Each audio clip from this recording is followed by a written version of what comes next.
शिव महापुराण की कथा भाग 18 में हमने भस्म की महिमा में श्रवण किया कि भस्म क्यों धारण करनी चाहिए और किसे धारण करनी चाहिए।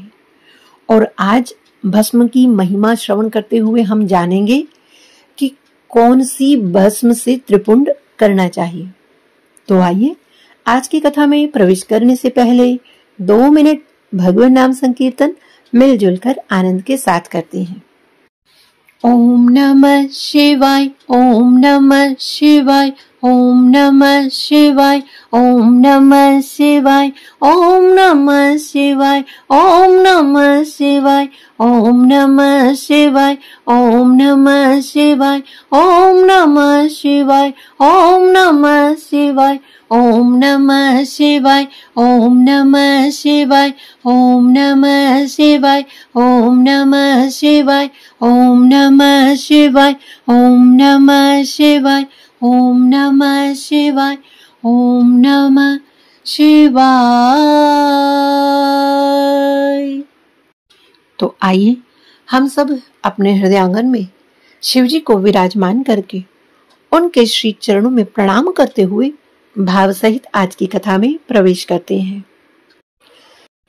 तो आज की कथा में भस्म की महिमा श्रवण करते हुए हम जानेंगे कि कौन सी भस्म त्रिपुंड के लिए उत्तम मानी गई है। तो जो भस्म शब्द है वो स्वतः ही अपना अर्थ प्रकट करता है। भस्म का अर्थ होता है कि जो भी वस्तु जलकर भस्म हो जाए अर्थात राख हो जाए वो भस्म है।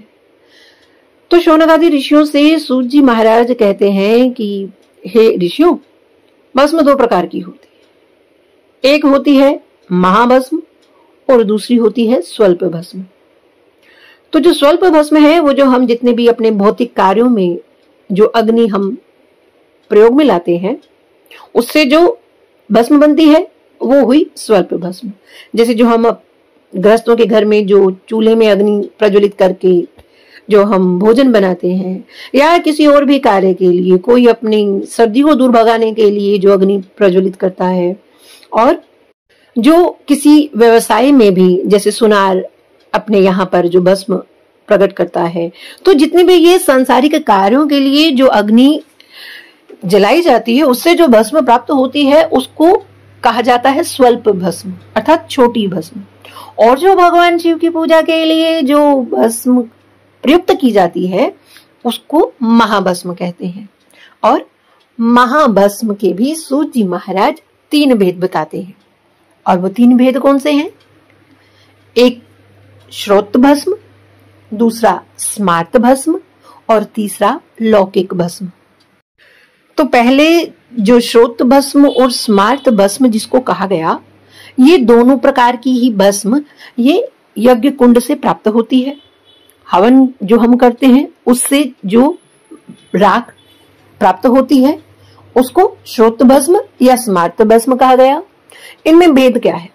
देखिए, श्रोत भस्म इसलिए कहा गया क्योंकि जो जिस यज्ञ में हम वैदिक परंपरा के अनुसार हवन करते हैं उनमें जो वैदिक मंत्रों का उच्चारण करके जो आहुति दी जाती है उससे फिर जो भस्म प्राप्त होती है उसको श्रोत भस्म कहा गया। श्रोत इसलिए कहा गया क्योंकि वेद को श्रुति कहते हैं, क्योंकि यह वैदिक मंत्रों की बात आई ना कि जिसमें वैदिक परंपरा के अनुसार यज्ञ किया जाता है उसको श्रोत भस्म कहा गया है। और श्रोत इसलिए कहा गया क्योंकि वेद को कहते हैं श्रुति। वेद का एक नाम है श्रुति। क्यों? क्योंकि हमारी पौराणिक परंपरा में वेदों का ज्ञान जो है वो सुनकर धारण किया जाता था। क्योंकि सर्वप्रथम हमारे श्री नारायण भगवान ने वेदों का ज्ञान दिया ब्रह्मा जी को, ब्रह्मा जी ने नारद जी को, ऐसे ही वो परंपरा से, गुरु परंपरा से वो ऋषि मुनियों तक पहुंचा सुनकर। इसलिए वेदों का अर्थ है श्रुतियां, क्योंकि जो ज्ञान, जो ईश्वरीय ज्ञान को सुनकर ग्रहण किया जाता है उनको श्रुति कहा जाता है। तो इसीलिए इस जिस यज्ञ में वैदिक परंपरा के मंत्रों का उच्चारण करके जो आहुति दी जाती है उसको श्रोत भस्म कहा जाता है।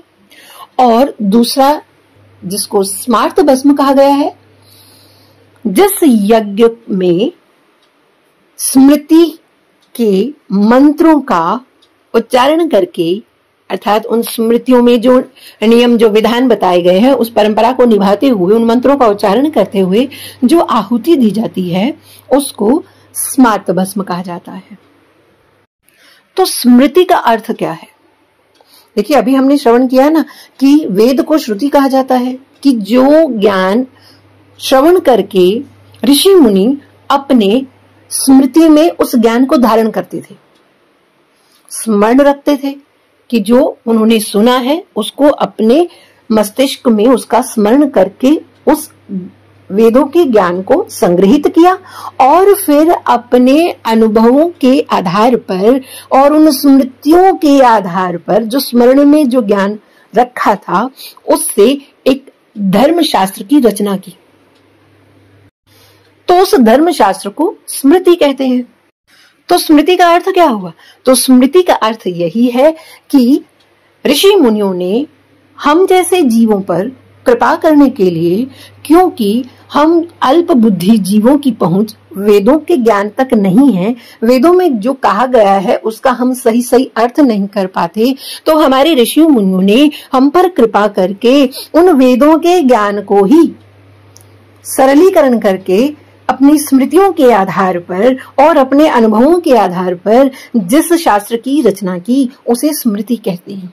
इसलिए इन स्मृतियों के आधार पर जो ग्रंथ रचा गया इसको धर्मशास्त्र कहा गया है।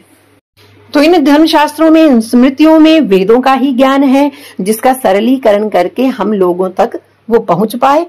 तो मुख्य रूप से श्रुतियों की जो संख्या है वो 18 है और सबसे पौराणिक जो स्मृति है उसको मनुस्मृति कहा जाता है।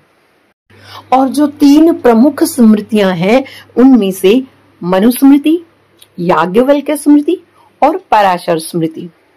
और इन स्मृतियों को धर्मशास्त्र की संज्ञा दी गई है। इसमें सब नियमों का और पूजा में प्रयोग किए जाने वाले मंत्रों का बड़ा ही सुंदर और सरलतम वर्णन है। तो जिस यज्ञ में धर्मशास्त्र की परंपरा का निर्वहन करते हुए, उन मंत्रों का उच्चारण करते हुए जो आहुति दी जाती है उसको स्मार्त भस्म कहते हैं। और तीसरा लौकिक भस्म, जो गाय के गोबर से उपले बनाकर जो अग्नि प्रज्वलित की जाती है उससे जो भस्म प्राप्त होती है उसको लौकिक भस्म कहते हैं। और लौकिक भस्म में जो गाय के गोबर से जो प्राप्त भस्म होती है उसको आग्नेय भस्म कहा जाता है। तो इस प्रकार महाभस्म के भेद बताकर सूत जी महाराज ऋषियों से कहते हैं कि हे शौनक जी, जो 2 प्रकार की भस्म है अर्थात जो श्रोत और स्मार्त भस्म है वो केवल द्विजों के लिए ही उपयोग में आने वाली भस्म है, उसी से त्रिपुंड करना चाहिए। और द्विजों के लिए बताया गया कि वैदिक मंत्रों के उच्चारण सहित त्रिपुंड धारण करना चाहिए। और वो वैदिक मंत्र क्या है उसका श्रवण हम अगले भाग में विस्तार पूर्वक करेंगे। तो द्विज कहते किसको है कि जब ब्राह्मण यज्ञोपवीत संस्कार जब उसका हो जाता है, अर्थात यज्ञोपवीत संस्कार माने कि जब वेदों के अध्ययन करने की जब उसमें पात्रता आ जाती है तो उसको यज्ञोपवीत संस्कार कहा जाता है और तब ब्राह्मण को द्विज की संज्ञा दी जाती है। तो द्विज कौन? जब उसका यज्ञोपवीत संस्कार हो जाए वो वेदों को प्राप्त करने का अधिकारी बन जाता है। तो ऐसे द्विजों के लिए हमारे सूत जी महाराज जी ने कहा कि श्रोत और स्मार्त भस्म का उपयोग करना चाहिए और उससे त्रिपुंड धारण करने के लिए तो उसको वैदिक मंत्रों के उच्चारण सहित करना चाहिए। और वो वैदिक मंत्र क्या है उसका पूरा विस्तार से हम वर्णन करेंगे अगले भाग में। और जो तीसरी भस्म जिसको लौकिक भस्म कहा गया, जो कि गाय के गोबर से प्राप्त होने वाली भस्म जिसको आग्नेय भस्म कहा गया है, उस आग्नेय भस्म को अन्य सभी लोगों के लिए त्रिपुंड धारण के लिए अति उत्तम मानी गई है। तो बड़ा ही सुंदर श्लोक में सूत जी महाराज वर्णन करते हैं, आइए श्रवण करते हैं। आग्नेयमुच्यते भस्म दग्ध गोमे संभवम् तदपि द्रव्यमेवोत्तम त्रिपुंडस्य महामुने अग्निहोत्रोत्थितं भस्म संग्राह्यं वा मनीषिभिः अनन्ययज्ञोतिथं वापि त्रिपुंडस्य च धारणे।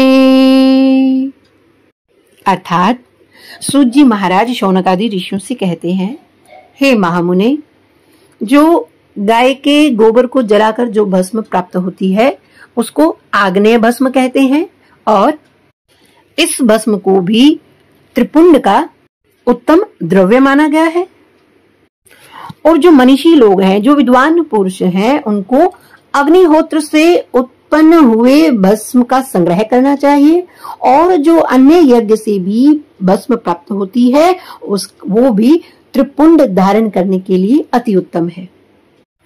तो आज की कथा में हमने श्रवण किया कि कौन सी भस्म त्रिपुंड के लिए उत्तम मानी गई है, और आगे की कथा में हम श्रवण करेंगे कि भस्म धारण करते समय किन मंत्रों का उच्चारण करना चाहिए। तब तक हरये नमः, हरये नमः, हरये नमः।